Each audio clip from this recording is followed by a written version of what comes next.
Hey everybody, it's Jennifer Anastasi and Melissa Brown with Elite Social Management. And on today's vlog topic, we are going to have a lot of fun. We're going to be making our predictions for 2012.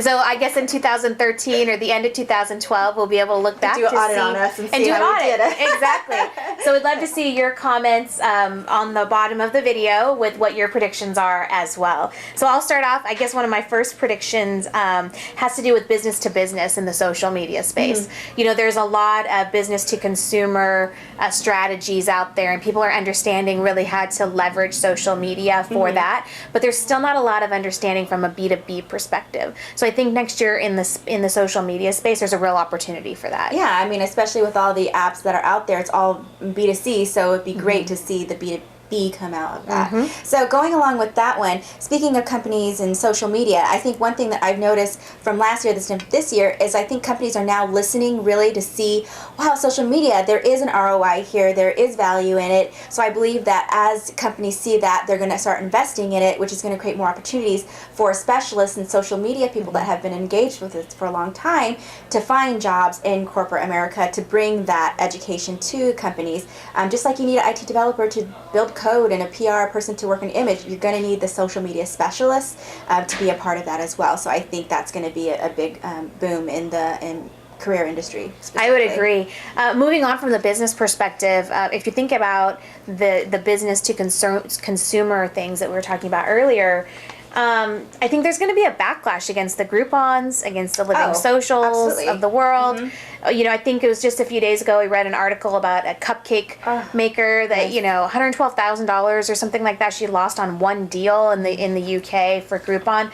I think there's a sense of responsibility there, a fiduciary responsibility that the Groupons and Living Socials are going to have to protect these businesses from themselves, right? If they're not going to know how to limit deals, there's going to be a backlash. And so Groupon needs to do a better job with their salesmen and with their people of understanding the potential pitfalls of some of these deals and helping them craft something that makes sense. The accountability back on Groupon to say, okay, in your best interest, for the better, this is a Groupon shouldn't put somebody out of business. Yeah, without any limits, just some guidance, right? Just some guidance, exactly. So I think that's going to be a prediction for 2012.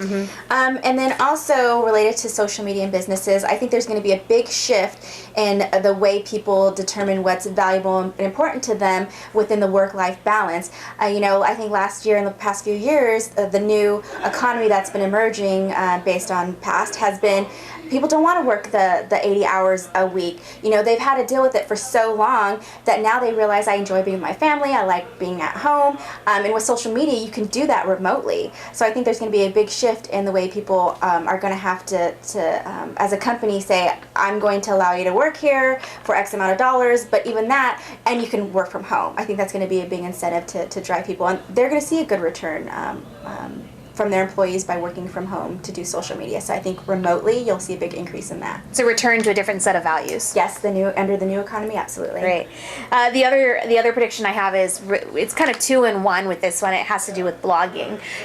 We read an article just this morning about a blogger who has a judgment against her for $2.5 million for a libel suit, and the judge found that she did not have journalistic protection. You know, this is a blogger that's had 400 blog posts over the last couple of years. She uses a proprietary way to rank her blogs at number 1 on Google. For somebody to say that does not count as media worthy, that's kind of shocking and scary as well. So I think there's going to be some sort of blogging association that bands together to put some protections in place. That'd be great. But also, the second part of that prediction is, if the bloggers are going to be journalists, and they have to follow some journalistic standards. So I think that rolls into my other part of the prediction, which is contests, promos, sponsorships. All of that I think is gonna, there's already legislation in place right now that's coming down, but I think that's gonna change quite a bit in 2012. Agreed. And then going on to that with bloggers, from a blogger perspective,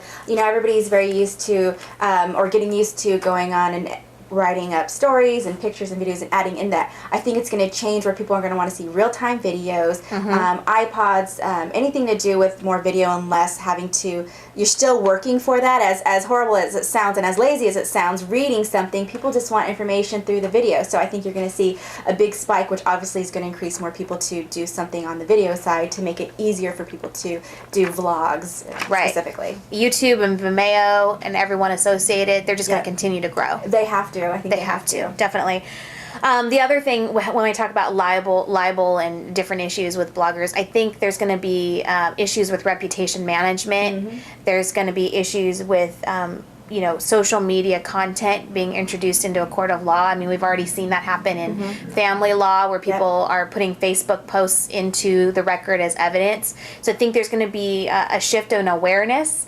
There's going to be more social media policies written at the workplace and things like that. So it's definitely a prediction for 2012. Yep. And another one that obviously definitely hits home with me is my children, my daughter specifically in high school. This is her first year in high school that they're doing iPad. Everything's rolling into iPad. I think from an education perspective, this is great, where they're not lugging a whole bunch of books, but they can get stuff real time, updated across their iPad. So that's obviously a big shift than when you and I went to school and we had our entire desks in our book bags. Now it's just going to be iPad. So I think my prediction is that all schools are going to be converting over to iPad. Great. Well, that I think is our top 10 for 2012. Definitely had a lot of those. We'd love to see what your predictions are, and we look forward to seeing how accurate these were at the end of next year. Yes, so until then, thank you.